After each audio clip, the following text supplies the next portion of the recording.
সপ্তাহের ব্যবধানে পেঁয়াজ ও রসুনের দাম বেড়েছে বেশিরভাগ জেলায়। চালের বাজারও ঊর্ধ্বমুখী। এছাড়া দাম বাড়তে থাকায় স্বস্তি নেই সবজির বাজারেও।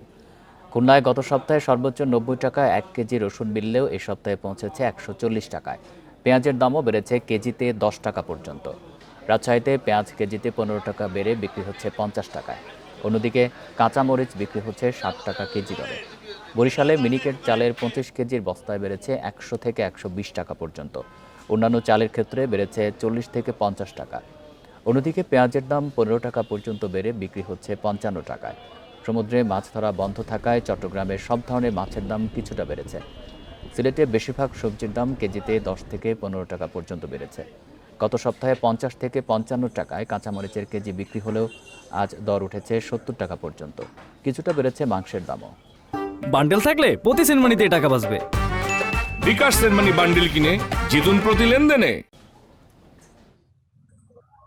আমরা রমজান মাসে যেভাবে জিনিসপত্রের দাম পেয়েছি তার চেয়ে এখন বর্তমানে দেখতে পাচ্ছি কি একটু ঊর্ধ্বগতি। যদি সিন্ডিকেট না ভাঙতে পারেন তো দেশের এই অবস্থা রয়ে যাবে। ঈদের আগে একটু কম ছিল, এখন আবার বাড়তি মাল মনে করেন চাহিদা বেশি, মাল কম, সেই জন্য মালের দাম বেশি।